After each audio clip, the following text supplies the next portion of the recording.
Hi hello പുതിയൊരു സ്റ്റോറിയിലേക്ക് എല്ലാവർക്കും സ്വാഗതം. അങ്ങനെ സ്റ്റാലിൻ ജോസഫ് വൈജയുടെ മുമ്പിലേക്ക് എത്തുന്ന അടിപൊളി എപ്പിസോഡിൻ്റെ റിവ്യൂ ആണ് കേട്ടോ. ഇത്രയും കാലം സ്റ്റാലിൻ ജോസഫിനെ വൈജ കാണുന്നില്ല. 24 വർഷങ്ങൾക്ക് ശേഷം സ്റ്റാലിൻ ജോസഫിനെ വീണ്ടും കാണാൻ ആ ഒരു എൻട്രി ഒരു അടിപൊളി തന്നെയായിരിക്കുമെന്ന് നമുക്ക് പ്രതീക്ഷിക്കാം. അങ്ങനെ ചങ്കു പൊട്ടുന്ന വേദനയിലാണ് അലീന വൈജയോട് യാത്ര പറഞ്ഞ് അവിടെ നിന്ന് ഇറങ്ങുന്നത്. മനുവിന് വലിയ സങ്കടമാണ്. അലീന തന്നിൽ നിന്ന് ഒരുപാട് അകലേക്ക് പോവുകയാണ്.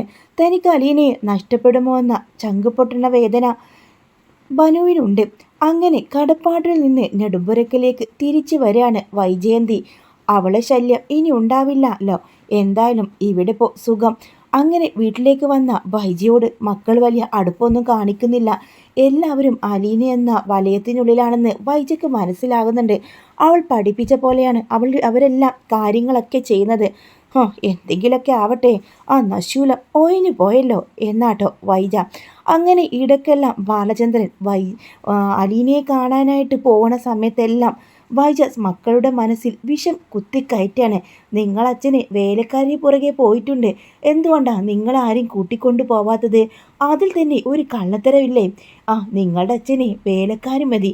അമ്മ ഇവിടെ വിധവയെ പോലെ ഇട്ടിട്ട് വേലക്കാരിയായ ചുറുചുറുക്കുള്ള പെണ്ണിനെ കാണാൻ വേണ്ടി പോവാണ്. എന്നാൽ കൃഷ്ണമോള് മാത്രം എതിർത്ത് പറയുന്നുണ്ട്. അമ്മക്ക് നാണമില്ലേ ഇങ്ങനെയൊക്കെ പറയാന്? അച്ഛന് അലീന ചേച്ചി സ്വന്തം മകളെ പോലെയാണ്. ഞങ്ങൾക്കും ഞങ്ങളുടെ കൂടെപ്പിറപ്പാണ്, ഞങ്ങളുടെ ചേച്ചിയാണ്. അത് സ്വന്തം മോളെന്ന് പറഞ്ഞിട്ട് സ്വന്തം മോളല്ലല്ലോ. എന്തായാലും ഞാൻ അങ്ങനെ ഒരുത്തിയെ പ്രസവിച്ചിട്ടില്ല, പിന്നെ എങ്ങനെ നിങ്ങളുടെ കൂടെപ്പിറപ്പാവുന്നത്? അങ്ങനെ ഈ ചോദ്യം എന്തുകൊണ്ടാ അച്ഛന് ഞങ്ങളോട് ഇതൊന്നും തുറന്ന് പറയാത്തത്? അലീന ചേച്ചി എവിടെയാണെന്ന് എന്തുകൊണ്ടാണ് പറയാത്തതെന്നൊരു ചോദ്യം രോഹിത്തിൻ്റെ മനസ്സിലുണ്ട്. അങ്ങനെ രോഹിത്തിൻ്റെ മുമ്പിൽ ഒരിക്കലും താൻ മോശക്കാരനാവരുത്, തന്നെ അവൻ തെറ്റിദ്ധരിക്കരുതെന്ന് കരുതി ബാലചന്ദ്രൻ സത്യങ്ങളെല്ലാം വെളിപ്പെടുത്തുന്നുണ്ട്. അതോടുകൂടെ കുറ്റബോധം കാരണം അലീനയെ കാണാനായി പോവാനായിട്ട് നിർബന്ധം പിടിക്കാട്ടോ രോഹിത്തിനെയും കൂട്ടി അലീന താമസിക്കുന്നിടത്തേക്ക് പോകുന്നുണ്ട്. അങ്ങനെ പതിയെ പതിയെ വീണ്ടും കാര്യങ്ങളൊക്കെ പഴയ രീതിയിലായി വരികയാണ്. എന്നാൽ വൈജിയും ബാലചന്ദ്രനും ഇപ്പോൾ മിണ്ടാട്ടമില്ല. അവർ പരസ്പരം കാണുകയും പോലും അപൂർവമായിട്ടാണ്. വൈജ ബാങ്കിലേക്കും ബാലചന്ദ്രൻ അവർ ഷോപ്പിലേക്ക് പോയി കഴിഞ്ഞാൽ ആകെ ഒരു മൂകതയാണ്. വീട് അടച്ചു പൂട്ടിയാണ് എല്ലാവരുടെയും പോക്ക്. അങ്ങനെ ഒരു ദിവസം ബാലചന്ദ്രന് വല്ലാതെ ക്ഷീണം തോന്നാണ്. വൈജയ തന്നെ ചതിച്ചു തോർത്ത് അയാളുടെ നെഞ്ച് വിങ്ങുന്നുണ്ടായിരുന്നു. 24 വർഷം അവൾ എൻ്റെ കൂടെ നടന്നു, എന്നിട്ട് ഒരിക്കലും തന്നെ സ്നേഹിച്ചിട്ടില്ല. അവൾക്കൊരിക്കലും തന്നെ സ്നേഹിക്കാനാവില്ല. അവൾ ആഗ്രയിൽ എന്നെ വഞ്ചിച്ച് സ്റ്റാലിൻ്റെ കൂടെ നടക്കുമായിരുന്നു. താനൊന്നും അറിയാത്ത പമ്പര വിഡ്ഢി. അതിൻ്റെ ഒരു കുറ്റബോധം പോലും തൻ്റെ ഭാര്യയ്ക്കില്ലല്ലോ എന്നെല്ലാം ഓർക്കുന്നുണ്ട് കേട്ടോ. അങ്ങനെ അന്ന് രാത്രി വല്ലാതെ നെഞ്ചുവേദന കൊണ്ട് പിടയാണ്. മക്കളെല്ലാം വിളിക്കാൻ നോക്കുന്നുണ്ടെങ്കിലും തൻ്റെ അടുത്ത് പോലും ഫോണ് പോലും ഇല്ല. എന്നാൽ കോളിംഗ് ബെല്ല് അമർത്താൻ നോക്കുന്നുണ്ടെങ്കിലും ബാലചന്ദ്രൻ കഴിയുന്നില്ല. ബാലചന്ദ്രൻ കട്ടിൽ നിന്ന് താഴേക്ക് കീഴെ വീഴാണ്. അങ്ങനെ രാവിലെ ആയപ്പോൾ അച്ഛനുള്ള കോഫിയായിട്ട് കൃഷ്ണമോൾ വരുന്നുണ്ട്. അന്നേരത്താണ് കൃഷ്ണമോൾ ആ കാഴ്ച കാണുന്നത്. അച്ഛൻ തറയിൽ ബോധമില്ലാതെ കിടക്കുന്ന കാഴ്ച. അപ്പോഴേക്കും അവൾ നിലവിളിച്ച് ഹോസ്പിറ്റലിൽ എത്തിക്കുന്നുണ്ട്. അലീന ചേച്ചിയെ വിവരം അറിയിക്കാനും അവർ മറന്നില്ല. ഹോസ്പിറ്റൽ ICUവിൽ പ്രവേശിപ്പിച്ച ബാലചന്ദ്രൻ്റെ അവസ്ഥ കുറച്ച് മോശമാണെന്നും ഇനി ആരും ഒന്നും പ്രതീക്ഷിക്കേണ്ട, അറിയിക്കേണ്ടവരൊക്കെ അറിയിച്ചോളൂ. ബാലചന്ദ്രന് ഇനിയൊരു ആയുസ്സുണ്ടാകുമോ അറിയില്ല. വേണ്ടി വന്നാൽ ഒരു ഓപ്പറേഷൻ വേണ്ടി വരും. അതിലും ഞങ്ങൾക്ക് പ്രതീക്ഷയൊന്നുമില്ല. എനിക്ക് എൻ്റെ മോളെ കാണണം എന്ന് മാത്രമാണ് അന്നേരത്ത് ബാലചന്ദ്രൻ്റെ ആവശ്യം. അയാൾക്ക് ആ വേലക്കാരി കാണണം പോലും. ഭാര്യയും സ്വന്തം മക്കളും ഇവിടെ ഉള്ളപ്പോൾ എന്തിനാ ആ വേലക്കാരെ കാണുന്നത്? വൈജയ്ക്ക് അപ്പോഴും ദേഷ്യമാണ്. എൻ്റെ ആൻറ്റി ഈ ഒരു അവസ്ഥയിൽ അങ്കിൾ കിടക്കുമ്പോഴെങ്കിലും ഒന്നാവ് അകത്തേക്ക് ഇടാമോ, ഇങ്ങനെയൊക്കെ പറയണോ എന്ന് മനു ചോദിക്കുന്നുണ്ട്. എടാ അതിന് നിനക്കെന്താടാ? നീയും അവളുടെ പക്ഷത്താണല്ലോ. ഭാര്യയും മക്കളെയും കാണുന്നതിന് പകരം അയാൾക്കിത് കണ്ടില്ലേ, അയാളുടെ കാമുകിയാണ് കാണേണ്ടത്, മകളാണെന്ന് പറഞ്ഞ് കൊണ്ട് നടക്കുന്നു. നാണമില്ലാത്ത മനുഷ്യൻ. ഇതിലും ഭേദം അങ്ങ് പോകുന്നതാ. അച്ഛ അമ്മേ എന്ന് വിളിക്കുന്നുണ്ട്. ആ ഒരു ശബ്ദം ആ ഒരു ഇത് കേട്ടതും അമ്മ എന്താ ഈ പറയുന്നത്? അലീന ചേച്ചിയെക്കുറിച്ച് മോശമായിട്ട് പറയുന്നത് പോരാ, അച്ഛൻ ഇങ്ങനെയൊക്കെ പറയാൻ കാരണം അച്ഛൻ എന്തെങ്കിലും സംഭവിച്ചാൽ പിന്നെ അമ്മ ഞങ്ങൾ പറഞ്ഞേക്കാം, ഞങ്ങളുടെ കൂടെ അമ്മ പിന്നെ ഉണ്ടാവില്ല, ഞങ്ങൾ അമ്മയുടെ കൂടെ നിൽക്കത്തില്ല എന്ന് രോഹിത്തും ബബിതയും പറയുന്നുണ്ട്. ഓഹോ, ഇപ്പോൾ ഞാനാണോ കുറ്റക്കാരി? നിങ്ങളുടെ അച്ഛൻ ചെയ്തു വെച്ചതൊക്കെ നല്ലതാണല്ലോ. അച്ഛൻ ഈ ഒരു അവസ്ഥയ്ക്ക് കിടക്കുമ്പോഴെങ്കിലും അമ്മയ്ക്ക് എന്താ മാന്യമായിട്ട് സംസാരിച്ചാലേ? അങ്ങനെ 3 മക്കളും തനിക്കെതിരെയാണെന്ന് വൈജയന്തി മനസ്സിലാവാട്ടോ. അങ്ങനെ വിവരമറിഞ്ഞ അലീനക്ക് സഹിക്കാവുന്നതിലപ്പുറമാണ് കേട്ടോ. അലീന കരച്ചിലോടെ സ്റ്റാലിൻ്റെ അടുത്തേക്ക് വരുന്നുണ്ട്. അച്ഛന് വയ്യെന്ന്. ഏതച്ഛന് വയ്യെന്ന്? ബാലചന്ദ്രൻ അച്ഛന്. ഓ, അത് നിൻ്റെ അച്ഛനാണോ? അപ്പോൾ ഞാനോ? പപ്പ ഈ സമയത്ത് ഇങ്ങനെ കളിക്കല്ലേ. അദ്ദേഹം എനിക്ക് ഞാൻ മകളെ പോലെ തന്നെയാണ്. എന്നെ ആദ്യം ആ അച്ഛന്ന് വിളിച്ച ഒരാളാണ് ആ വ്യക്തി. ഒരച്ഛൻ്റെ സ്നേഹവും എല്ലാം എനിക്ക് അദ്ദേഹത്തിനോടുണ്ട്. അദ്ദേഹം വയ്യ, അത്യാഹിത നിലയിൽ ഹോസ്പിറ്റലാണെന്നറിഞ്ഞു. അതിന് ബാലചന്ദ്രൻ്റെ ഭാര്യയും മക്കളും അവിടെ ഉണ്ടല്ലോ. നീ എന്തിനാ ഇവിടെ നിന്ന് ഇത്രയും റിസ്ക് എടുത്ത് ഓടിപ്പോന്ന്? അച്ഛൻ അങ്ങനെയൊക്കെ പറയാം. അച്ഛൻ വരുന്നുണ്ടോ ഇല്ലയോ? അല്ലെങ്കിൽ ഞാൻ തനിയെ ബസ് പിടിച്ച് പോയിക്കോളാം. എന്തായാലും നിൽക്ക്, ഞാൻ അതാ ഒരു 5 മിനിറ്റ്. അങ്ങനെ സ്റ്റാലിൻ ഡ്രസ്സ് ചേഞ്ച് ചെയ്യാൻ വേണ്ടി പോവാണ്. അലീനയും ഡ്രസ്സ് ചേഞ്ച് ചെയ്തിട്ട് വല്ല ടെൻഷനാണ് നിൽക്കാട്ടോ. പ്രാർത്ഥനയോടെ നിൽക്കാണ്. ഒന്നും അച്ഛന് സംഭവിക്കരുതേ. ആ വലിയ മനുഷ്യൻ തൻ്റെ അച്ഛനാണ്. അദ്ദേഹത്തിന് എന്തെങ്കിലും സംഭവിച്ചാൽ താൻ ഒരിക്കലും സഹിക്കാനാവില്ല എന്ന് അവൾക്ക് അറിയാട്ടോ. അങ്ങനെ അവർ ടെൻഷനോട് കൂടെയാണ് ഹോസ്പിറ്റലിലേക്ക് എത്തുന്നത്. എന്നാൽ ബാലചന്ദ്രൻ ഓപ്പറേഷന് സമ്മതിക്കുന്നില്ല. തൻ്റെ മകൾ അലീനെ കാണാതെ ഞാൻ ഓപ്പറേഷത്തിന് സമ്മതിക്കില്ല. ഇനിയിപ്പോൾ ഓപ്പറേഷൻ ചെയ്തിട്ടും കാര്യമൊന്നും ഇല്ലല്ലോ. വലിയ ചാൻസ് ഉണ്ടോ ഡോക്ടറെ? 100-ൽ 90% പോലും ചാൻസ് ഇല്ല. ആകെ 10% ചാൻസ് ഉള്ളൂ. എന്നെ എന്തിനാ വെറുതെ കീറി മുറിക്കുന്നത്? എനിക്കൊരു ഓപ്പറേഷൻ വേണ്ട. എനിക്ക് ഉറപ്പുണ്ട് ഞാൻ ഈ കിടക്കയിൽ നിന്ന് എണീക്കും. എനിക്കൊരു ദൗത്യം കൂടെ ചെയ്യാനുണ്ട് ഡോക്ടറെ. അത് കഴിഞ്ഞിട്ടേ ബാലചന്ദ്രൻ മകളിലോട്ട് പോവുള്ളൂ. ബാലചന്ദ്രൻ ഇങ്ങനെ സംസാരിക്കല്ലേ, ഇപ്പോൾ റെസ്റ്റാണ് വേണ്ടത്. സംസാരിക്കാതെ കിടക്കൂ എന്ന് പറയുന്നുണ്ട്. എന്നാൽ വളരെ ക്ഷീണിതനായിട്ടുണ്ടാവും. ബാലചന്ദ്രൻ്റെ നാവെല്ലാം കുഴഞ്ഞു പോകുന്ന പോലെ തോന്നാണ്. അങ്ങനെ അലീന ഹോസ്പിറ്റലിന് മുമ്പിൽ വന്ന് കാറിൽ നിന്ന് ഇറങ്ങുന്നുണ്ട്. സ്റ്റാലിൻ കാറിൽ തന്നെ ഇരിക്കുക. നീ പോയിട്ട് പെട്ടെന്ന് വരില്ലേ? അവിടെ കിടക്കുന്നത് എൻ്റെ അച്ഛനാണെന്ന് കൂടെ പപ്പ ഓർക്കണം. അദ്ദേഹത്തിൻ്റെ വിവരം അറിയാതെ ഞാൻ വരില്ല.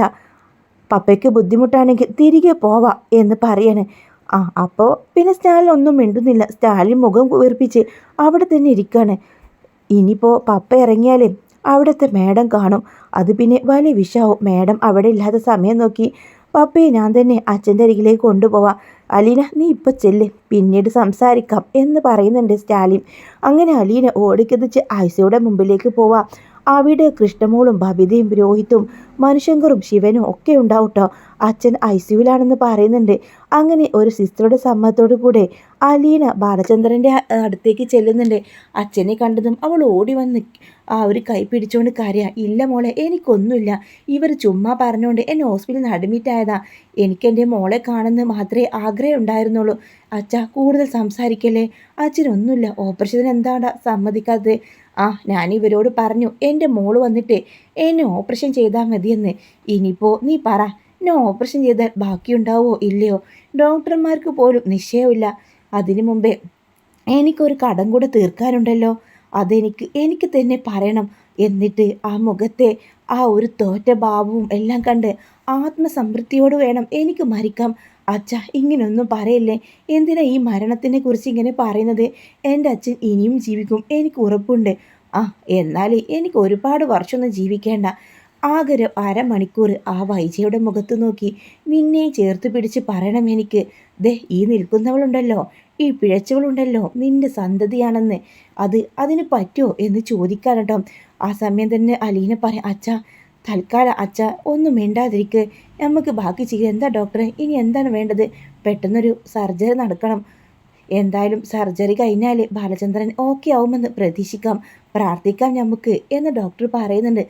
മോളെ പ്രതീക്ഷ മാത്രമേ ഉള്ളൂന്ന്, ഉറപ്പൊന്നുമില്ല എന്ന് ബാലചന്ദ്രൻ പറയാം. അച്ഛ ഉറപ്പുണ്ട്, അച്ഛൻ ജീവിതത്തിലേക്ക് തിരികെ വരും. അങ്ങനെ ആ സമയം പുറത്ത് വൈജയന്തി ഇങ്ങനെ അവിടെ നിൽക്കടോ.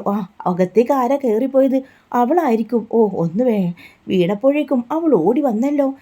അവൾ ഇങ്ങോട്ട് വരട്ടെ, അവൾക്കുള്ളത് ഞാൻ കൊടുത്തോളാം എന്ന് പറയുന്നുണ്ട്. അപ്പോഴേക്കും ബാലചന്ദ്രൻ്റെ സർജറിക്കുള്ള ഒരുക്കങ്ങളെല്ലാം ഡോക്ടേഴ്സ് നോക്കുന്നുണ്ട്. അങ്ങനെ ICUവിൽ നിന്ന് കരച്ചിലോടെ പുറത്തേക്ക് വന്ന അലീനയുടെ അടുത്തേക്ക് വന്ന് വൈജയന്തി ചോദിക്കും, ഓഹോ നീ വന്നോ? നീ വരാന്നിട്ട് നീ വന്നിട്ട് വേണം അങ്ങേർക്ക് മുകളിലോട്ട് പോവാൻ എന്ന് കരുതിയിരിക്കായിരുന്നു. എന്തായാലും നീ വന്നത് നന്നായി എന്ന് പുച്ഛത്തോടെ വൈജയന്തി പറയുമ്പോൾ ദേഷ്യത്തിൽ അലീന അയാളെ നോക്കുക. നിങ്ങളൊക്കെ ഒരു സ്ത്രീയാണോ? സ്വന്തം ഭർത്താവിനെ കുറിച്ച് പറയുന്ന വാക്കുകളുണ്ടല്ലോ, അതെങ്ങനെയാ? നിങ്ങൾക്ക് ആരോടെങ്കിലും ആത്മാർത്ഥതയുണ്ടോ? എല്ലാവരോടും നിങ്ങൾക്ക് പുച്ഛം മാത്ര. നിങ്ങൾക്ക് നിങ്ങളോട് മാത്രമേ സ്നേഹമുള്ളൂ. അതേടി, എനിക്ക് എന്നോട് മാത്രമേ സ്നേഹമുള്ളൂ.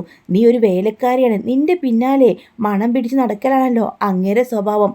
പ്ലീസ് മാഡം, അദ്ദേഹത്തിന് തീരെ സുഖമില്ലാതെ അത്യാഹ നിലയിൽ കിടക്കുക. അങ്ങോട്ടോ ഇങ്ങോട്ടോ എന്നറിയാത്ത ലെവലിൽ. എന്നിട്ടെന്താ? നിന്നെ കാണാനാണല്ലോ അയാൾ തിടുക്കം വെച്ചത്.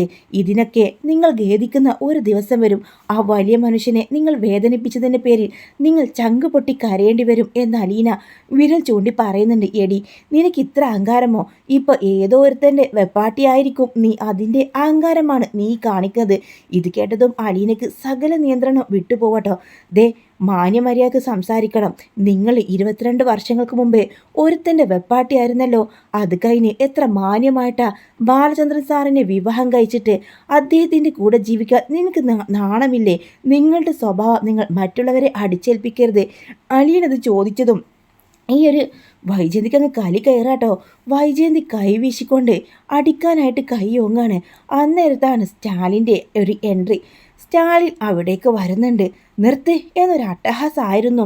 ആ സമയം വൈജിയും അലീനയും കൂടെ ഒരുമിച്ച് വാതിക്കലേക്ക് നോക്കുമ്പോൾ കാണുന്നത് 24 വർഷം മുമ്പ് താൻ പ്രണയിച്ച് നടന്ന സ്റ്റാലിൻ ജോസഫിനെയാണ്.